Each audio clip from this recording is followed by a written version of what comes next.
अस्सलाम वालेकुम दोस्तों, आज हम डिटेल से बात करने वाले हैं इम्पोर्टेंस ऑफ वाटर और साथ ही साथ हम देखेंगे कि वाटर क्यों इतना इम्पोर्टेंट है और हम कुछ स्पेसिफिक और इम्पोर्टेंट प्रॉपर्टीज़ देखेंगे वाटर की एक एक करके। तो आज की video completely importance of water पर बेस्ड है और हम ये बात करने वाले हैं कि आखिरकार वाटर को इतना इम्पोर्टेंस और वाटर इतना यूनिक स्ट्रक्चर क्यों रखता है। तो आइए दोस्तों स्टार्ट करते हैं अपनी वीडियो। सबसे पहले अगर हम बात करें इम्पोर्टेंस ऑफ वाटर की, तो वाटर एक ऐसा मॉलिक्यूल है जो कि सॉलिड हालत में भी हो सकता है, लिक्विड हालत में भी हो सकता है और दोस्तों गैसियस हालत में भी एग्जिस्ट कर सकता है। तो एक तो सबसे बड़ी जो इम्पोर्टेंट क्वालिटी है दोस्तों वो यही है कि वाटर तीन स्टेट में एग्जिस्ट कर सकता है, सॉलिड, लिक्विड और गैसियस। तो आइए दोस्तों मज़ीद देखते हैं।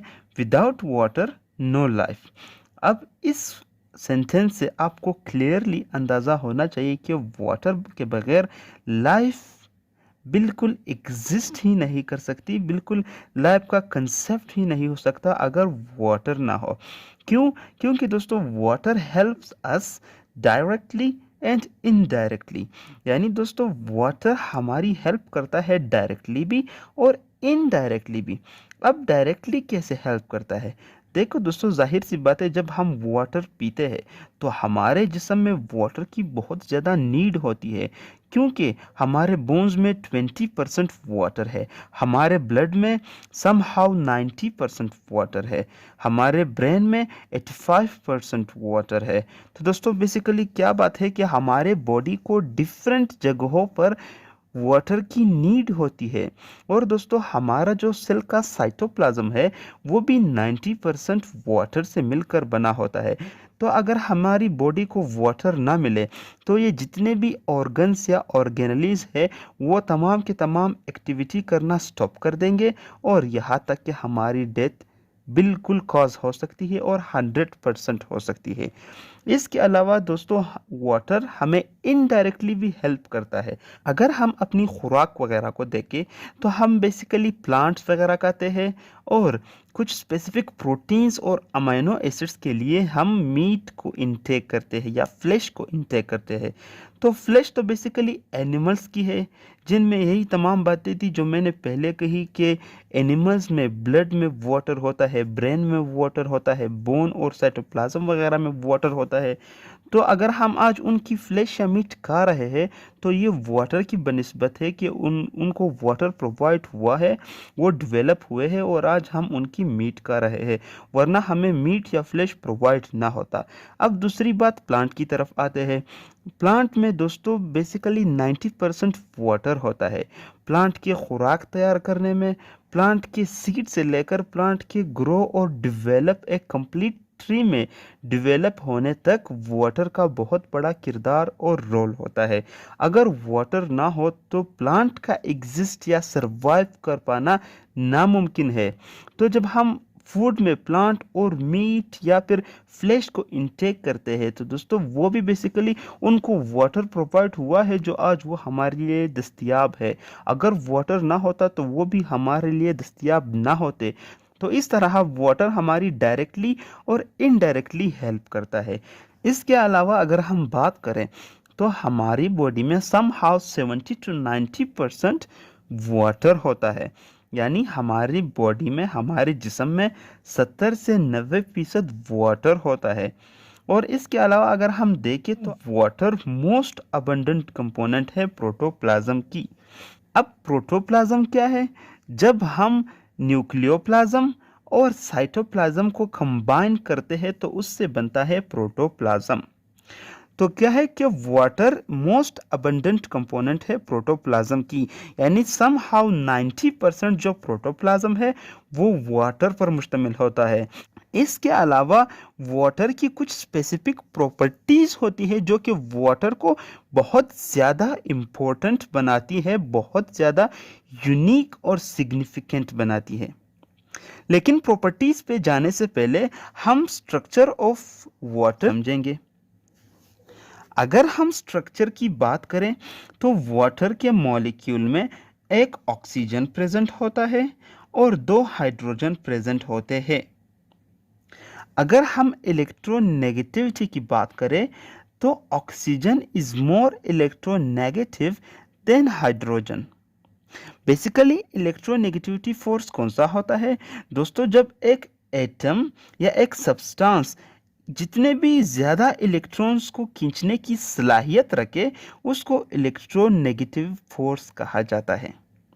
तो यहाँ पे ऑक्सीजन मज़ीद इलेक्ट्रॉन्स को खींचने की सलाहियत रखता है, और जो हाइड्रोजन है वो लेस इलेक्ट्रोनेगेटिव है, क्योंकि दोस्तों हाइड्रोजन में सिर्फ एक ही इलेक्ट्रॉन की जगह खाली होती है और वो सिर्फ एक ही बॉन्ड बना सकता है, यानी सिर्फ एक ही इलेक्ट्रॉन को अपनी तरफ खींच सकता है।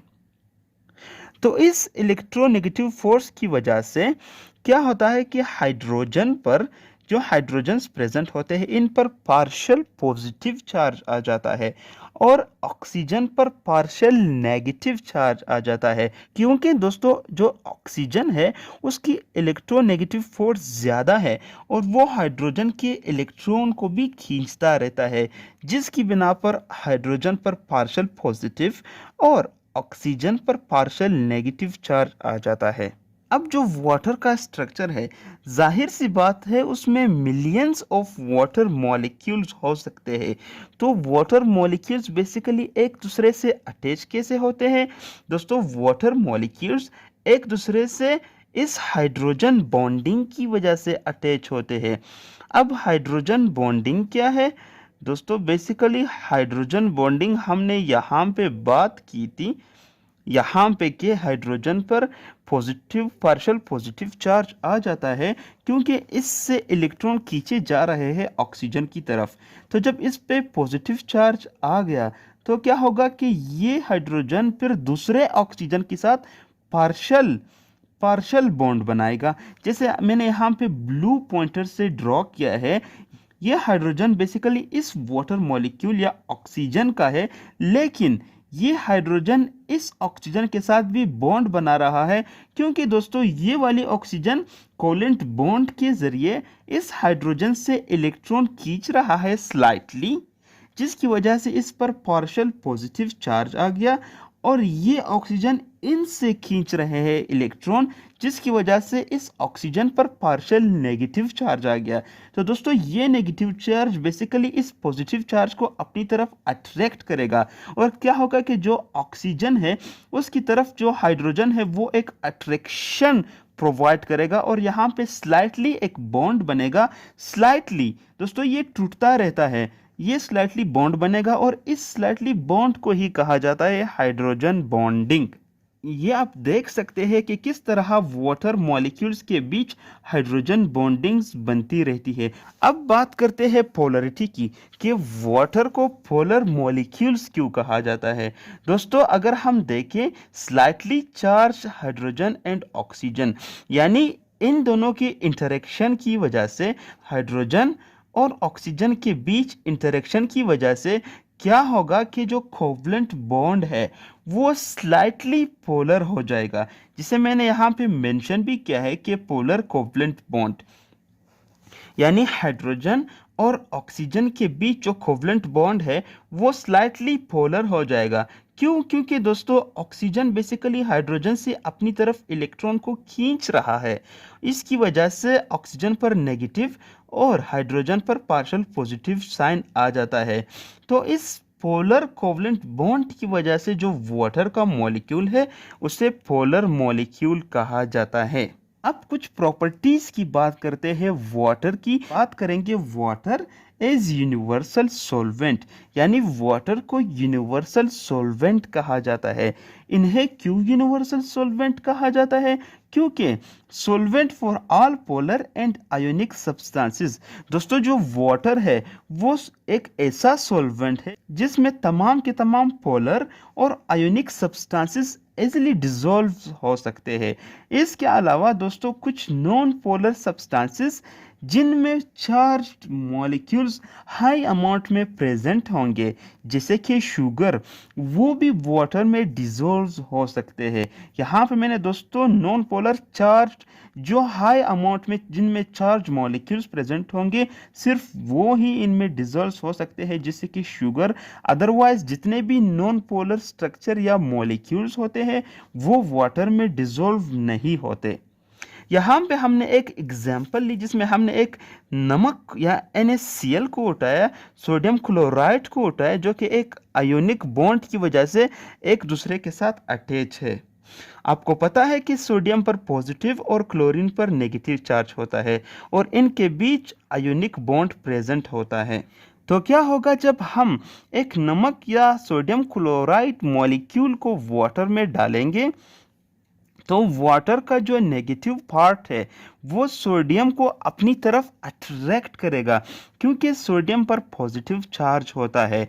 जो वाटर का नेगेटिव रीजन होता है जिसे ऑक्सीजन कहा जाता है, वो सोडियम को अपनी तरफ माइल करेगा, अपनी तरफ खींचेगा। दूसरी तरफ दोस्तों क्लोराइड पर नेगेटिव चार्ज होता है और इसको जो वाटर के हाइड्रोजन्स है बेसिकली, जिन पर पार्शियल पॉजिटिव चार्ज होता है, वो हाइड्रोजन क्लोरीन को अपनी तरफ अट्रैक्ट करेंगे और इस अट्रैक्शन की वजह से जो आयोनिक बॉन्ड बना था क्लोरीन और सोडियम के बीच, वो ख़त्म हो जाएगा, वो टूट जाएगा। और इस तरह दोस्तों एक आयोनिक सब्सटेंस वाटर में सोल्यूबल हुआ, वाटर में डिसॉल्व हुआ। अगर हम साइटोप्लाज्म की बात करें तो ये एक फेवरेट साइट है डिफरेंट रिएक्शंस के होने के लिए। तो ये फेवरेट कैसे बना? क्योंकि दोस्तों साइटोप्लाज्म का 90% जो फॉर्मेशन होता है वो वाटर से होता है, जिसमें वाटर प्रेजेंट होता है, यानी साइटोप्लाज्म में 90% तक वाटर प्रेजेंट होता है। तो ये तमाम की तमाम जो क्वालिटी है वो साइटोप्लाज्म को वाटर प्रोवाइड करती है, जो एक साइट है, बेहतरीन साइट है डिफरेंट केमिकल रिएक्शंस के लिए। मजीद प्रॉपर्टीज को देखते हैं। Water as hydrogen bonding. दोस्तों वाटर में जो हाइड्रोजन बॉन्डिंग प्रेजेंट है, जिसका हमने यहाँ पे जिक्र भी किया था, वो बेसिकली क्या होता है कि ये एक इलेक्ट्रोस्टैटिक अट्रैक्शन होता है। जब हाइड्रोजन मोर इलेक्ट्रोनेगेटिव सब्सटेंसेस के साथ, जैसे कि ऑक्सीजन, फ्लोरीन या फिर क्लोरीन, जब इनके साथ हाइड्रोजन बॉन्ड बनाता है, हाइड्रोजन के जो इलेक्ट्रॉन्स है वो खींचे जाते हैं इलेक्ट्रोनेगेटिव सब्सटेंसेस की जानिब। तो इस वजह से हाइड्रोजन पर पार्शियल पॉजिटिव चार्ज आ जाता है। तो ये hydrogen bonding basically specific boiling और फ्रीजिंग पॉइंट प्रोवाइड करता है वाटर को। अगर हम मजीद देखें तो वाटर का basically high heat of vaporisation है।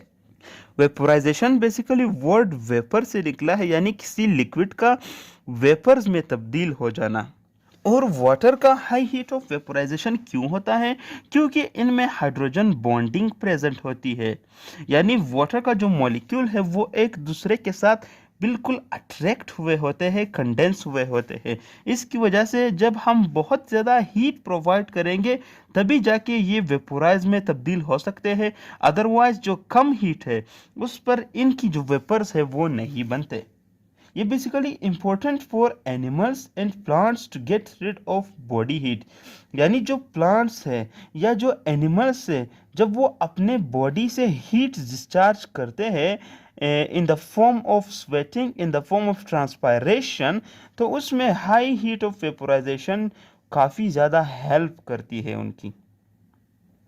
मज़ीद देखते हैं, वाटर में कोहिजन और एडिशन दोनों क्वालिटीज प्रेजेंट होते हैं। अब कोहिजन क्या है? बेसिकली कोहिजन है intermolecular attraction between same molecules, यानी वाटर के सेम मॉलिक्यूल्स, वाटर के अपने मॉलिक्यूल्स के अंदर जो अट्रैक्शन है, जो उन्हें जोड़े रखता है, उसे बेसिकली कोहेशन अट्रैक्शन कहा जाता है। आपने गौर किया होगा कि बारिश के कतरे इस स्ट्रक्चर के क्यों होते हैं? क्यों वो रेक्टेंगल टाइप के नहीं होते? क्यों वो स्क्वायर टाइप के नहीं होते? अगर आप एक नलका खोल दो, वाटर का एक नल खोल दो, और जब आप उसे बंद करेंगे तो जो नलके से लास्ट ड्रॉप गिरेगा वो ड्रॉप्स इस शक्ल में होंगी। क्यों ड्रॉप्स इस शक्ल में होंगी? क्योंकि दोस्तों इन जो वाटर के मॉलिक्यूल्स है उनके अंदर अपनी अट्रैक्शन होती है इस हाइड्रोजन बॉन्डिंग के ज़रिए, और वो एक दूसरे से जुड़े रहते हैं, मुंसलिक और अटैच हुए रहते हैं। इसका फ़ायदा बेसिकली वाटर को होता है कि एक तो ये आपस में जुड़े रहते हैं, यानी ये स्टिक टुगेदर। इसके अलावा remain in liquid and float together. इसके अलावा अगर हम देखें तो वाटर में एडिशन प्रॉपर्टी भी प्रेजेंट होती है। अब एडिशन प्रॉपर्टी क्या है? अट्रैक्शन बिटवीन डिसिमिलर मॉलिक्यूल्स, यानी डिसिमिलर मॉलिक्यूल्स के बीच अट्रैक्शन को एडिशन कहा जाता है। यानी वाटर के जो मॉलिक्यूल है वो किसी भी सरफेस पे चिपकने की सलाहियत रखते हैं। इसका फ़ायदा ये होगा कि प्लांट में वाटर मूवमेंट करता है नीचे से ऊपर की जानिब, यानी ज़मीन से ऊपर शाखों की जानिब। तो वाटर कैसे मूव करेगा? बेसिकली वाटर में कोई पाइप वगैरह या गरेरी वगैरह तो लगी नहीं जिसकी वजह से वो मूवमेंट करे। तो क्या होगा कि जो वाटर के मॉलिक्यूल है वो जाइलम वॉल पर अटैच हो जाते हैं। जाइलम बेसिकली एक स्ट्रक्चर है जो कि ज़मीन से दरख्त के शाखों तक प्रेजेंट होता है। तो इस जाइलम के वॉल्स पर वाटर के मॉलिक्यूल्स अटैच होते हैं, और फिर उन अटैच हुए मॉलिक्यूल्स पर मज़ीद वाटर के मॉलिक्यूल्स अटैच होते हैं, और फिर इस तरह दोस्तों एडिशन और कोहिजन की मदद से जो वाटर है वो नीचे ज़मीन से ऊपर शाखों तक मूवमेंट करता है, मोशन करता है। इसके अलावा अगर हम बात करें तो हाइड्रोफोबिक एक्सक्लूजन, अब ये भी एक प्रॉपर्टी है वाटर की। कैसे? Reduction of water with hydrophobic substances. यानी दोस्तों वाटर बेसिकली क्या है कि रिडक्शन प्रोवाइड करता है, एरिया को रिड्यूस कर देता है, किसकी जानिब? हाइड्रोफोबिक सब्सटेंसेस की जानिब। और ये प्लाज्मा मेम्ब्रेन के स्ट्रक्चर को नॉर्मल रखने में या स्टेबल रखने में काफ़ी ज़्यादा हेल्पफुल है। इसके अलावा अगर हम बात करें तो डेंसिटी और फ्रीजिंग वाटर की कैसे है? Ice is lighter than water. दोस्तों जब आइस फ्रीज किया जाता दोस्तों जब वाटर को फ्रीज किया जाता है तो वो आइस का शक्ल इख्तियार कर लेता है, और आइस बेसिकली एक सॉलिड फॉर्म है वाटर की। अगर हम आइस को देखें तो ये लाइटर है डेंसिटी में एज कंपेयर टू वाटर के लिक्विड स्ट्रक्चर के। तो दोस्तों ये ओनली मॉलिक्यूल है जिसका सॉलिड स्टेट लिक्विड स्टेट से लाइटर है। और ये क्यों लाइटर है? हमने यहाँ पे बात की थी कि ये हाइड्रोजन बॉन्डिंग एक दूसरे के साथ टूटते रहते हैं और फिर दूसरी जगह पर अटैच होते रहते हैं। तो जब वाटर सॉलिड स्टेट में कन्वर्ट होता रहता है तो क्या होता है कि जो पार्शल वाली बॉन्डिंग्स थी वो यहीं पर रह जाती है और वो मूवमेंट के काबिल नहीं रहती, जिसकी मद में वाटर के मॉलिक्यूल में बड़ा सा एरिया बच जाता है मॉलिक्यूल्स के बीच। और इस एरिया के बचने से जो आइस की डेंसिटी है वो लाइटर हो जाती है वाटर के मॉलिक्यूल्स के कंपैरिजन में। इसीलिए दोस्तों आइस वाटर के सरफेस पे फ्लोट करता है। तो ये एक लेयर बना देते हैं वाटर के ऊपर, और ये वाटर के नीचे जितने भी एनिमल्स या ऑर्गेनिजम्स रहते हैं उनके लिए एक सेफर इन्वायरमेंट प्रोवाइड करता है, और ये एक इंसुलेटर की तरह काम करता है वाटर के। तो दोस्तों ये थी हमारी आज की वीडियो। तो मिलते हैं दोस्तों अपनी अगली आने वाली वीडियो में, तब तक के लिए अल्लाह हाफिज़।